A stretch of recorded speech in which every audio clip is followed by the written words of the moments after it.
महा MTVमध्ये आपल्या सर्वांचं हार्दिक स्वागत आहे. मी चंद्रशेखर नेने, आंतरराष्ट्रीय घडामोडींचा अभ्यासक. माझ्याबरोबर सूरज व्हिडिओग्राफर आहेत. आज पुन्हा आपल्याला चीनचा विषय घ्यायचा आहे. खरं म्हणजे नोव्हेंबर-डिसेंबर महिना आला आणि चीनमधनं काही आरोग्यसंबंधी बातमी आली की धडकीच भरते. कारण आपल्याला माहिती आहे 2019 साली असाच प्रकार झाला होता आणि चीनमधनं बातमी आली होती की एक विचित्र प्रकारच्या रोगाने चीनमध्ये पातळी ओलांडली आहे धोक्याची आणि मग पुढे कोविडची सगळी साथ आली आपल्याला सगळ्यांना माहिती आहे. तशीच काहीशी बातमी नुकतीच चीनमधनं आलेली आहे. एक जागतिक संस्था आहे, programme for monitoring infectious diseases, emerging diseases, म्हणजे नवीन येणाऱ्या साथींच्या वरती लक्ष ठेवण्याचा एक कार्यक्रम आहे. ती एक संस्था आहे, प्रोमेड त्याचं नाव आहे, PROMED. त्या संस्थेकडनं असा रिपोर्ट आला की चीनच्या उत्तर भागामध्ये, म्हणजे चीनची राजधानी बीजिंग आणि त्याच्याजवळचा एक प्रांत आहे लायोनिंग, त्या दोन्ही प्रांतामध्ये लहान मुलांमध्ये आजाराचं प्रमाण एकदम प्रकर्षाने वाढलेलं आहे. नोव्हेंबरच्या शेवटी, म्हणजे आत्ता 4 दिवसापूर्वी ही बातमी आली. आणि त्याच्यानंतर वार्ताहर तिथे जे जाऊ शकले त्यांनी व्हिडिओज दाखवलेत की लहान मुलं हॉस्पिटलमध्ये धडाक्याने भरती होत आहेत. काय होतं आहे त्यांना? तर त्यांना ताप येतो आहे खूप, त्यांना छातीमध्ये काहीतरी भरल्यासारखं वाटतं आहे आणि शक्ती कमी झाली आहे त्यांची, पण खोकला येत नाही आहे. म्हणजे त्यांना न्यूमोनिया येतो आहे पण खोकला येत नाही. आणि ही लक्षणं जरा विलक्षणच आहेत. ही लक्षणं माहितीची नाही आहेत. त्यामुळे त्याला अनडायग्नोस्ड न्यूमोनिया असं एक नाव दिलं गेलेलं आहे. आणि हे लहान मुलांनाच होतं आहे, म्हणजे 10 वर्षाखालची मुलं किंवा 12 वर्षाखालची मुलं यांनाच होतं आहे. आणि असे काही काही व्हिडिओ झालेत की त्या मुलांच्या अर्थात शाळा बंद केल्या, कारण शाळेत ही मुलं जाणार कशी? बरं, हा संसर्गजन्य रोग आहे, त्यामुळे 4 मुलं शाळेत गेली तर सगळ्या वर्गाला ते इन्फेक्ट करू शकतात. तर त्यामुळे बरं, त्यांना परीक्षा द्यायच्या होत्या, तर व्हिडिओज असे आलेत की त्यांना सलाईन लावलेलं आहे आणि ती लहान मुलं तोंडाला मास्क लावला आहे, त्यातनं श्वासाला त्यांना मदत, ऑक्सिजनची मदत देत आहेत आणि काहीतरी अभ्यास करत आहेत किंवा कॉम्प्युटरवरती पेपर लिहित आहेत किंवा तत्सम काहीतरी असे व्हिडिओज आलेले आहेत. आणि हे ऐकून चरकायला होतं. चीनमध्ये अशा प्रकारचा रोग येणं आणि त्या रोगाने एकदम खूप लोकांमध्ये पसरणं. 30,000 मुलं म्हणे एका ठिकाणी हॉस्पिटलने सांगितलं, आमची आता क्षमता संपली, आम्ही यांना कसं काय ट्रीट करणार, एवढी जास्त मुलं एकदम आली तर. आणि ते कशामुळे होतं हे कळत नाही आहे. अर्थात चीनचे जे राज्यकर्ते आहेत त्यांना प्रजेला थोडंफार तरी उत्तर द्यायलाच लागतं. म्हणून त्यांनी सांगितलं, काय झालं माहिती आहे का, की आम्ही कोविडच्याकरता जी झिरो कोविड पॉलिसी केली होती, म्हणजे तुम्हाला माहिती आहे ना, कोविड जेव्हा आधी तर चीनने सांगितलं कोविड असा काही नाहीच आहे. मग म्हणले आमच्या वुहानमध्ये कोविड आलाच नाही. मग म्हणले की कोविड आला तरी आम्ही त्याला अत्यंत कठोरपणे तोंड दिलं आहे आणि त्याचा फार निपात केला. आणि तोंड दिलं म्हणजे काय? दिसला कोविड की त्या माणसाला पकडायचा, तो ज्या घरात राहतो, म्हणजे ज्या अपार्टमेंट ब्लॉकमध्ये राहतो, ते सगळा ब्लॉक सील करायचा आणि त्यांना सांगायचं कोणी बाहेर जायचं नाही, सगळ्यांना तुमच्या घरी आणून आम्ही जेव्हा खायचं काय जे असू मिनिमम ते देऊ. असा सगळा प्रकार त्यांनी सगळ्या चीनभर केला. गावाच्या गावं सील व्हायला लागली. आता ह्यांनी जायचं नाही म्हणजे यांनी नोकऱ्या करायच्या नाही. नोकऱ्या केल्या नाही की चीनमध्ये नोकऱ्या कसल्या आहेत? तर बहुतेक नोकऱ्या सगळ्या मॅन्युफॅक्चरिंगच्या आहेत, म्हणजे कारखान्यांमध्ये काम करणार. त्यामुळे कारखान्यांचं प्रोडक्शन थांबलं. कारखान्यांचं प्रोडक्शन थांबल्यानंतर ज्या कारखान्यांवरती सगळे जगातले लोक अवलंबून असतात त्या लोकांची पंचायत झाली आणि त्यांनी चीनला ऑर्डर देणं बंद केलं. त्यामुळे चीनची सगळी अर्थव्यवस्था ठप्प झाली. पण हा आर्थिक दुष्परिणाम झाला. दुसरा दुष्परिणाम फार महत्त्वाचा आहे. लोकांना घरातच कोंडल्यामुळे त्यांच्या मुलांना, ज्यांच्याकडे कोविड झालेलं नव्हतं त्यांचं सांगतोय, त्यांच्या मुलांना कोविडच्या जंतूंचा सामना करायची गरजच पडली नाही. त्यामुळे त्यांच्या शरीरामध्ये कोविडला उत्तर देऊ शकेल अशी जी प्रतिरोधक यंत्रणा असते, नैसर्गिक प्रतिरोधक यंत्रणा, ती निर्माण झाली नाही, त्याच्या अँटीबॉडीज निर्माण झाल्या नाहीत. आणि त्यामुळे असं चीनी अधिकारी म्हणले, त्यामुळे ही चीनी मुलं नवीन कुठलं तरी जर आला जंतू, जीवजंतू, बॅक्टेरिया किंवा व्हायरस, तर त्याला बळी पडतात. आणि अशी ही बळी पडलेली मुलं आहेत असं चीननी एक्सप्लेनेशन दिलं आहे. WHO, World Health Organization, United नेशनची जी संस्था आहे, जागतिक आरोग्य संस्था, ज्याचे अध्यक्ष आपल्याला माहिती आहेत, टेड अधानिम, जे चीनचे एक तऱ्हेचे चीनचंच प्यादं तिथे बसवलेलं आहे. गेल्या कोविडच्या वेळेला पण त्यांनी चीनवरती दोषारोप करायला नकार दिला होता, यावेळेलाही तेच केलं आहे. पण WHO ने सांगितलं आहे चीनला की तुम्ही आम्हाला आणखीन डेटा द्या. प्रोमेडनी जो डेटा दिला तो पुरेसा नाही आहे. तुमच्या इथे नेमकं काय होतं आहे, तुम्ही काय टेस्ट केल्या, तुम्हाला काय आढळलं किंवा बाकीच्या जगाला धोका आहे की काय, या सगळ्याचा डेटा द्या असं चीनला सांगितलं. चीननी काही एक दिलेलं नाही आहे, ते देतच नाहीत, ते यांची किंमतच करत नाहीत. म्हणजे पुन्हा असं एक संकट चीन जगावरती आणेल की काय, कारण लक्षात ठेवा हे बीजिंगला झालेलं आहे यावेळेला. आणि बीजिंग चीनचं जे ठिकाण आहे ते सगळ्या जगातनं त्या बीजिंगवरती कायम प्रवासी येत असतात. बीजिंगमधनं लोक सगळ्या जगात जात असतात, म्हणजे ते कनेक्टेड शहर आहे. तिथून जर चीनी प्रवासांचे ताफे जगभर निघाले आणि आपल्याबरोबर हा रोग घेऊन गेले तर काय होईल? आज तरी या रोगाचं थैमान फक्त लहान मुलांमध्येच आहे, मोठ्यांमध्ये अजून याची लक्षणं आढळली नाही आहेत. पण चीनमध्ये अशी लक्षणं आढळली तरी त्यांची संख्या खूप वाढेपर्यंत जगाला हे कळणारसुद्धा नाही. जसं कोविडच्या वेळेला झालं. कोविडच्या वेळेलासुद्धा सगळी लक्षणं आढळली, लोकं आजारी झाली, पण जगाला सांगण्यामध्ये चीनने कचराही केली. त्यामुळे वुहानमधनं फ्लाईट्स चालू राहिल्या. युरोपमध्ये तर वुहानमधनं इटलीमध्ये केवढ्या तरी फ्लाईट्स गेल्या. त्यामुळे पहिला कोविडचा जो सगळा इन्फेक्शन आहे ते इटालीमध्ये पहिलं पसरलेलं आहे. फ्लोरेन्सच्या मेयरचं आपल्याला उदाहरण मी गेल्या वेळेला सांगितलं होतं की त्या महामूर्ख इटालियन माणसानी एका चीनी कोविड पेशंटला मिठी मारून सांगितलं आम्ही अजिबात घाबरत नाही, हा काही संसर्गजन्य रोग नाही. मग तोही पछाडला गेला आणि त्या फ्लोरेन्स शहरामधले असंख्य लोक कोविडनी मरण पावले.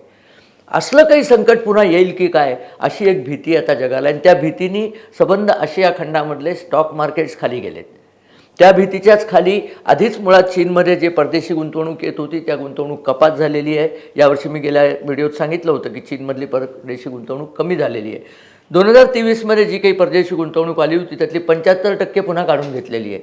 लोकांचा त्या देशावर आता विश्वास राहिलेला नाही आहे. आणि लोकांचाच कशाला हो, चीनच्या राज्यकर्त्यांचा सुद्धा आपल्या डेप्युटीजवरती विश्वास राहिलेला नाही. चीनचे संरक्षण मंत्री गायब आहेत, चीनचे दुसरे एक मंत्री गायब आहेत. यांच्या आधी जे चीनचे उपाध्यक्ष होते ले केकियांग, त्यांचा तर मृत्यूच झाला. बरं, ते शी जिनपिंगचे प्रतिस्पर्धी मानले गेले होते. शी जिनपिंगपेक्षा ते 6 की 8 वर्षांनी लहान होते. म्हणजे शी जिनपिंग आता म्हातारे होऊ घातलेत, त्यामुळे त्यांचा नंबर लागू शकला असता. ते आपले गूढरित्या मरण पावले. चीनमध्येच त्याची सगळी वार्ता अशी पसरली होती की शी जिनपिंगनी स्वतःच्या प्रतिस्पर्ध्यांना खतम केलं आहे. हे सगळं चालू असताना चीनच्या अर्थव्यवस्थेला हादरे बसायला लागलेत. मागे मी आपल्याला सांगितलं होतं की त्यांची जी प्रमुख सर्वात रिअल इस्टेट कंपनी आहे, नंबर 2ची कंपनी होती एव्हरग्रँडे, ती $350 अब्ज तोट्याखाली बुडाली. नंबर 1ची कंपनी होती कंट्री गार्डन, तीसुद्धा अशाच काहीतरी $200 अब्ज तोट्याखाली बुडालेली आहे. हे प्रचंड मोठं संकट आहे. आणि त्यांनी बुडताना बाकीच्या इंडस्ट्री नाही घेतलं, कारण ते रिअल इस्टेटचे लोक ते स्टील विकत घेतात, ते सिमेंट विकत घेतात, ते लोकांकडनं कर्जाऊ पैसे घेतलेले असतात, EMI घेतलेले असतात. ते सगळे लोकांवरती त्याचा इफेक्ट झालेला आहे. त्यामुळे चीन दिसतो तितका श्रीमंत नाही. पुन्हा आता अशा बातम्या झाल्या आहेत की चीनने जे आपले ठोकर राष्ट्रीय उत्पन्न म्हणजे GDPचे आकडे सांगितले ते जवळजवळ 70% फुगवून सांगितलेले आहेत. अशा बऱ्याच जबाबदार वर्तमानपत्रांमध्ये बातम्या आल्या, फायनान्शियल न्यूजलेटर्समध्ये या गोष्टी आलेल्या आहेत की चीन सांगतो याच्यावर विश्वास ठेवू नका, खोटं सगळं सांगतायत, कारण सगळं भासच तयार करायचा. ही साधारण डाव्यांची राजनीती पहिलेपासूनच राहिलेली आहे की खोट्या गोष्टी सांगत राहायचं. रशियात जेव्हा दुष्काळाने लोक मरत होते तेव्हा कशी आबादी आहे असं सांगण्याचा सपाटा रशियन न्यूज मीडियाने लावला होता. चीन त्यापेक्षा वेगळा नाही आहे. तुमच्याकडे जर काही लपवण्यासारखं नसलं तर तुम्ही सेन्सॉर आणता कशाला? चीनमध्ये इतकं कठोर सेन्सॉर आहे, त्याचं कारणच आहे की चीनमध्ये लपवण्यासारख्या गोष्टी अनेक आहेत. बरं, हे चालू असताना अनेक सीमान भागांमध्ये चीनचा विवाद चालू आहे. नुकताच दक्षिण चीन समुद्रामध्ये फिलिपिन्स या देशाच्या शेजारची जी स्प्रॅटली नावाची बेटं आहेत त्या बेटापाशी चीननी धांगडधिंगा सुरू केलेला आहे. आणि ते काय सांगतात की अमेरिकेच्या नेव्हीने तिथे यायचं नाही, अमेरिका बाहेरचे आमच्यात आम्ही निपटून घेऊ. म्हणजे फिलिपिन्स हा शक्तिशाली त्यांचा प्रतिस्पर्धी नाही, त्याच्यात शक्ती नाही आहे. त्याच्या बाजूने लढायला जर अमेरिका आली तर तू बाहेरचा म्हणून आम्ही आमच्यात निपटून घेऊ, म्हणजे आम्ही फिलिपिन्सच्या जागेवरती आमचा दावा मांडू. चीननी अशी ज्या ते नकाशामध्ये ज्या लाईनी काढल्या आहेत त्यात सगळ्या त्या जागा आपल्याच दाखवल्या आहेत. म्हणजे त्यांना असं सांगायचं आहे की दक्षिण चीन समुद्र म्हणजे चीनचं एक सरोवर आहे, चीन म्हणेल त्यांनीच तिथे यायचं. आणि याचं कारण काय माहिती आहे का? तैवान हा जो चीनचा भाग आहे असं चीन म्हणतं आणि तैवान सांगतं की आम्ही चीनचा भाग नाही. त्या तैवानवरती पूर्ण ताबा मिळवण्याचं चीनचं ध्येय आहे. त्या ध्येयामध्ये अडसर आहे अमेरिकेचा, कारण अमेरिकन नौदल ते कदापि होऊ देणार नाही. कारण तैवान म्हणजे जगातली सर्वात जास्ती IC चिप्स बनवण्याची फॅक्टरीज तैवानमध्ये आहेत. ते चीनच्या हातात जाणं परवडणारच नाही जगाला. तर त्यामुळे अमेरिकेचं नौदल जर तिथनं हाकलून देता आलं तर तैवानचा घास आपल्याला घेता येईल, हे चीनला माहिती आहे. ह्याच्याकरता चीन काय काय गोंधळ घालत आहे आपल्याला माहिती आहे. चीननी अमेरिकेच्या नौदलाला गुंतवून ठेवण्याकरताच म्हणून हमासला सुद्धा शस्त्राचा पुरवठा केला की इस्रायलवर हल्ला झाला की अमेरिका नॅचरली तिकडे जाईल. रशियाला मदत केली की युक्रेनमध्ये रशियाने युक्रेनला चेपावं म्हणजे अमेरिकेचं लक्ष तिकडे जाईल. अमेरिकेचं लक्ष वेगळ्या वेगळ्या ठिकाणी वेधून घ्यायचं म्हणजे तैवानचा घास अमेरिका घेणार नाही अशी चीनची अटकळ आहे. पण कालच काही अमेरिकन लष्करी तज्ज्ञांशी माझं बोलणं झालं आणि त्यांनी सांगितलं अमेरिका काहीही झालं तरी तैवानला चीनच्या हातात जाऊ देणार नाही. चीनला जर असं वाटत असलं तर तो भ्रम आहे. आणि आता अमेरिकेमध्ये सुद्धा अशा बातम्या यायला लागल्या आहेत की चीनची अर्थव्यवस्था ही फारच जास्ती संकटात आहे. त्यांचा वाढीचा दर तर कमी झालेलाच आहे. बेकारांचे तांडे चीनमध्ये सध्या फिरायला लागलेत, बेकार मुलांचे तांडे, कारण मॅन्युफॅक्चरिंग इंडस्ट्री बंद झाली. जी बंद झाली त्यातले बरेचसे लोक भारत किंवा इतर देशांकडे वळले, त्यामुळे चीनमधला नोकऱ्या कमी झाल्या. नोकऱ्या कमी झाल्यामुळे त्यातले शहरं ओस पडायला लागली. आणि हे बेकार करतील काय? हे रस्त्यावर फिरत आहेत सध्या. चीनच्या लष्कराला किती दिवस यांना थांबवून धरता येईल? उद्या त्यांनी जर दंगा सुरू केला तर काय होणार? आणि शी जिनपिंगची दडपशाही आता अतिशय वाढत चाललेली आहे. कम्युनिस्ट पार्टाच्या अंतर्गत कम्युनिस्ट पार्टीची जी सिनियर कमिटी आहे त्याच्यामध्येच आता शी जिनपिंगना विरोध दिसायला लागलेला आहे. तेव्हा येत्या 1-2-3 महिन्यामध्ये आपल्याला काहीतरी विलक्षण माहिती किंवा बातमी चीनमधनं येईल की काय, याच्याकडे आपण लक्ष ठेवलं पाहिजे. आणि अशी बातमी आली तर मला तरी आश्चर्य वाटणार नाही. काहीतरी तिथे उलथापालथ चालू आहे हे नक्की. आणि कितीही दिवस तुम्ही दाबून ठेवलं तरी लोकांच्या रोषाला कुठेतरी वाट सापडते. तशी वाट सापडू शकेल. काय होतं त्यावरती आपण लक्ष ठेवूच. तेव्हा आमची चॅनलवरती आम्ही या ज्या गोष्टी सांगतो, या कार्यक्रमामध्ये गोष्टी सांगतो, त्या गोष्टी जर आपल्याला आवडल्या तर आपण मित्रपरिवाराबरोबर ते शेअर करा. आणि हो, तुमच्या कमेंट्स आमच्याकडे येऊ देत. आज नेहमी आपण करतो तशा काही छोट्याशा कमेंट्स आल्या आहेत, त्या कमेंट्स वाचून दाखवतो मी. शिरीष लहाडे पुणे यांची कमेंट अशी आहे की अतिशय सुंदर माहिती. खूप वेळा घटनेच्या मागची कारणे सामान्य माणसाला समजत नाहीत, ते तुम्ही समजावून सांगता. नेपाळ प्रश्नावर एकदा एक व्हिडिओ करा अशी त्यांनी विनंती केली आहे. नक्कीच आम्ही त्या नेपाळ प्रश्नावर एक व्हिडिओ लवकरच करू. श्रेयस जोशी म्हणतात, नमस्कार सर, तुमच्या आंतरराष्ट्रीय राजकारणावरील व्हिडिओ खूप छान आणि माहितीपर असतात. मी नियमितपणे ते बघतो. श्रीलंकेची सध्या परिस्थिती काय आहे? त्यांची अर्थव्यवस्था कोलमडली होती, सध्या काय परिस्थिती आहे हे जाणून घ्यायला आवडेल. धन्यवाद. धन्यवाद श्रेयसजी आपल्या अभिप्रायाबद्दल. आम्ही त्या श्रीलंकेच्या परिस्थितीवरती सुद्धा एक सविस्तर कार्यक्रम करणार आहोत. आता श्रीलंका थोडीशी सावरलेली आहे कारण भारताने त्यांना मदत दिलेली आहे, परंतु हे फार दिवस सोंग चालणार नाही. त्यांना काहीतरी डिसिजन घ्यायला लागतील कारण चीनने आपलं नौदल पुन्हा श्रीलंकेच्या आवारात आणायला सुरुवात केलेली आहे. मनोज यांनी कळवलं आहे की kindly highlight on arrested naval officers in Qatar. कतारमधल्या नेव्हल ऑफिसर्सना आत्ता फक्त तुरुंगात ठेवलेलं आहे, त्यांना शिक्षा कदापिही होणार नाही. भारत सरकार त्यावरती काळजीपूर्वक लक्ष ठेवून आहे आणि लवकरच तुम्हाला बातमी मिळेल की त्यांना कतारच्या लोकांनी सोडून दिलं. अजिंक्य कळवतात, इंडिया आउट कॅम्पेन मालदीवमध्ये का होत आहे? त्याचं कारण असं आहे, मालदीवमध्ये जे निवडणुका झाल्या त्याच्यात 54% मतं मिळवून सध्याचे जे राष्ट्रपती आले ते पूर्णपणे चीनच्या हातातलं बाहुलं आहे आणि चीनने त्यांना सांगितलं की इथनं भारताला काढून टाका. याच्या आधी मालदीवला जवळजवळ $1 ते $1.25 अब्ज मदत भारताने केलेली आहे, पण या लोकांना त्या मदतीने काही फरक पडला नाही. यांनी चुकून जे निवडून दिलेत राष्ट्रपती, चुकून अशाकरता म्हणतो की फक्त 54% म्हणजे 4% मतं त्यांना 50हून जास्त पडली आहेत. आधीच्या राष्ट्रपतींना 46% मतं पडली. त्यामुळे नवीन राष्ट्रपतींनी चीनची धोरणं राबवायला सुरुवात केलेली आहे. आपण आता त्याच्या पुढे काय होणार त्याच्यावरती नजर ठेवून आहोत. नवीन माहिती कळेल तशी त्या विषयावर आम्ही नक्कीच सांगू. अमोल म्हणतात की नेने सर, तुमचे व्हिडिओ मला खूप आवडतात आणि मी माझ्या मित्रांनासुद्धा पाहण्यास सांगतो. धन्यवाद अमोल. माझी एक विनंती आहे, नुकत्याच झालेल्या नेदरलँड येथील निवडणुका आणि निवडणुकीच्या निकालावर व्हिडिओ बनवा.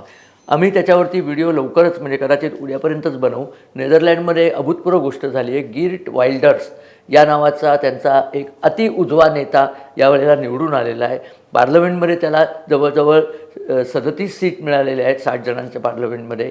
त्याला अजूनपर्यंत परंतु नेदरलँडमधली जी व्यवस्था आहे त्या व्यवस्थेमध्ये असं म्हटलं जातं, राजकीय व्यवस्था, की तुम्हाला प्रपोर्शनेट सीट मिळतात मतदानाच्या प्रपोर्शनेट. त्यामुळे त्यांना कोॲलिशन गव्हर्नमेंट करायला लागेल. ते अत्यंत कठोर इमिग्रंट्सच्या विरोधी आहेत आणि मुस्लिम इमिग्रेशन जे नेदरलँडमध्ये प्रचंड प्रमाणावर झालं आहे त्याच्या ते विरुद्धसारखे टीका करत असतात. बहुतेक त्यांचं कोॲलिशन गव्हर्नमेंट बनेल त्यांनी तर सांगितलं आम्ही नेदरलँडमधल्या मशिदी सगळ्या काढून टाकणार आहोत, बंद करणार आहोत, आम्हाला हे परवडणार नाही असं त्यांनी सांगितलेलं आहे. आणि ही लाट आता इटालीमध्ये ऑलरेडी झालेलं आहे, असं नेदरलँड्समध्ये झालेलं आहे, बहुतेक बेल्जियममध्ये हे घातलेलं आहे, फ्रान्समध्ये झालं आहे, जर्मनीची लोकं आता सावध झाली आहेत, अर्जेंटिनामध्ये उजवे राष्ट्रपती आले, त्यावरती मी व्हिडिओ केलाच होता. असं दिसतं आहे की जग आता पुन्हा या लेफ्ट लिबरलच्या खोट्या प्रचाराकडनं बाजूला सरकून अति उजव्या बाजूला जायला लागलेलं आहे. असं काही होतं आहे की काय, बघूया काय होईल, त्याप्रमाणे आम्ही आपल्याला कळवत राहू. आपले लाईक्स आणि आपल्या कमेंट्स आम्हाला जरूर येऊ द्यात. नमस्कार आणि धन्यवाद.